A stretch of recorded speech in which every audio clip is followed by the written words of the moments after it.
Hey, salut à toi, cher entrepreneur, travailleur autonome ou professionnel qui est intéressé par le fameux programme PACM ou le programme d'action concertée pour le maintien en emploi.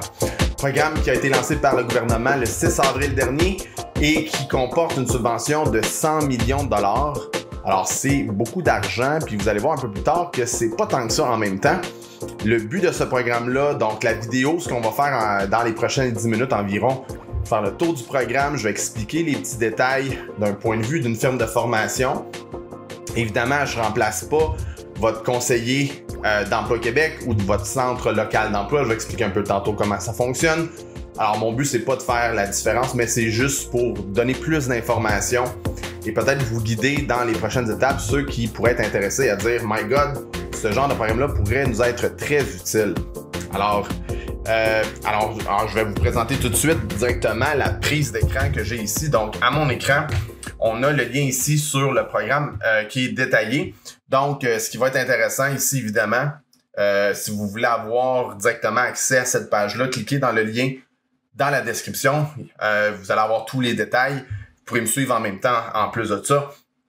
Donc, à quoi ça sert ce programme-là? Enfin, c'est un programme qui a été mis là pour permettre aux entreprises d'avoir de l'aide pour pouvoir reprendre leurs activités beaucoup plus facilement à la fin de la crise et les aider pendant la crise. Alors, on va faire le tour de l'admissibilité ici, c'est quoi l'aide financière, la durée du programme, etc. Donc, je vais faire le tour des détails, ceux ici qui sont pas nécessairement, qui n'aiment pas nécessairement faire le tour d'un document puis qui aiment avoir straight to the point. Excusez l'anglicisme, mais vous allez aimer cette vidéo-là. Vous allez sauver beaucoup de temps. Alors, le but ici, il y a deux volets. Il y a le volet entreprise. Donc, si vous êtes propriétaire d'une entreprise, dirigeant d'une PME, ça s'adresse à vous, ce volet-là. Il y a aussi le programme collectif. Donc, si vous êtes en charge d'un organisme qui chapeaute tout un regroupement de travailleurs, genre les comptables, les architectes, etc., vous pouvez aussi avoir accès à une portion du programme, créer des budgets pour faire des activités. Cette portion-là, je la couvrirai pas dans la vidéo. Je connais pas vraiment ce domaine-là plus qu'il faut, honnêtement. Moi, ça fait 14 ans que je suis dans le domaine de la formation au Québec et j'ai une entreprise qui s'appelle Improve où on est en affaires depuis 10 ans. Donc, évidemment, on a eu beaucoup de questions dans les dernières semaines.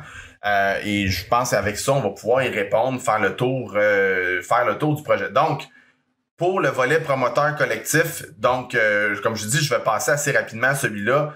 C'est à peu près tout le monde est qualifié en autant que vous soyez dans une des associations, des coopératives qui est impliquée.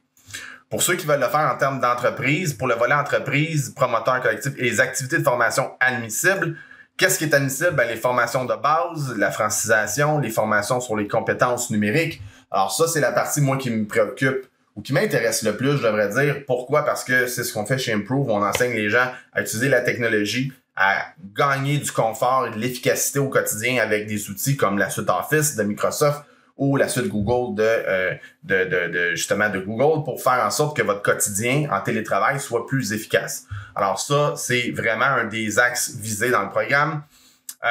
Au niveau des activités d'entreprise, les formations aussi par les ordres professionnels, les formations rendues nécessaires en vue de la reprise des activités. Donc, si vous dites « Ah, OK, je sais, j'anticipe une fin de programme, une fin de crise, qu'est-ce que je peux faire à ce moment-là pour pouvoir mieux gérer la suite? » Et aussi, ça, je trouve ça intéressant, les formations liées à une stratégie d'ajustement ou de modification des activités des entreprises.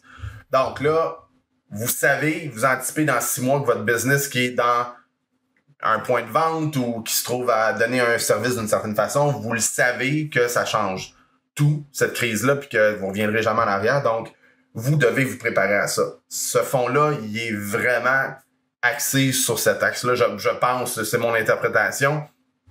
Alors, évidemment, c'est assez large, mais il faut, à tout le moins, puis ça, c'est la première erreur que les gens vont faire, c'est qu'ils vont aller directement à des firmes de formation qui se vendent que les cours sont gratuits, puis ils vont acheter les cours en pensant qu'ils vont se faire rembourser.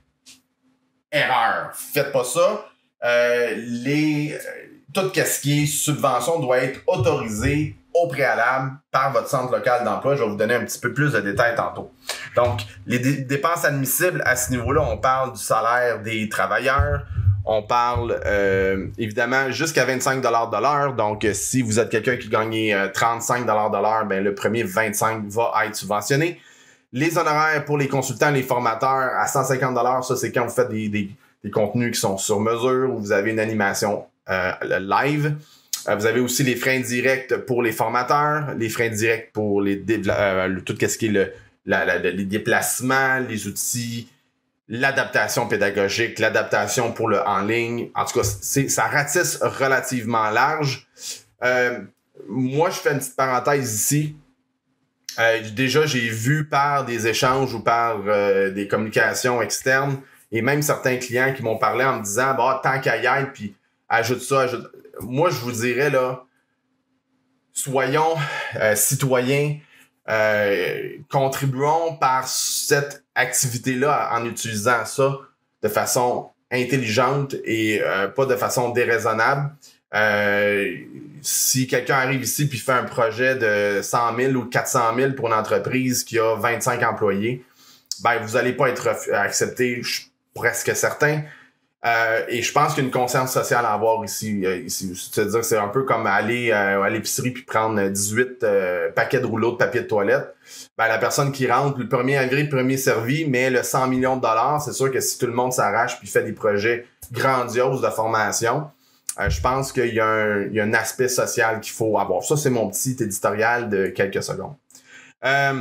Sinon, ben, c'est quoi les dépenses jusqu'à 100 000 $? C'est 100% des dépenses que je viens de nommer. Fait que c'est quand même impressionnant là, comme programme. Puis 50% des dépenses entre 100 000 et 500 000. Donc, si votre projet dépasse les 100 000, il va être subventionné à moitié de ces sommes-là. Et les dépenses admissibles, vous avez la liste qui est là. Donc, la durée du programme est jusqu'au 30 septembre ou lorsque le 100 millions va être épuisé. Moi, c'est sûr que les gens qui ont déjà une relation avec leur conseiller risquent d'avoir une facilité de pouvoir travailler avec ce dossier-là. Et puis, évidemment, les projets vont être allés selon les besoins qui sont établis. Donc, c'est important de bien présenter votre projet puis qu'il se tienne puis qu'il fasse du sens.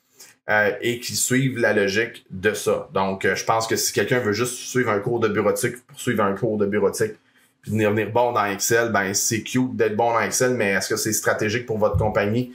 Est-ce que ça va faire une différence dans le poste que la personne occupe? Donc, soyons logiques et soyons intelligents dans nos requêtes ici. Ensuite de ça, ben, qui va pouvoir être où vous pouvez aller prendre ces cours-là puis que ça soit valide? Ben, tout le réseau d'éducation, évidemment. Donc, vous avez plein de cours de soir.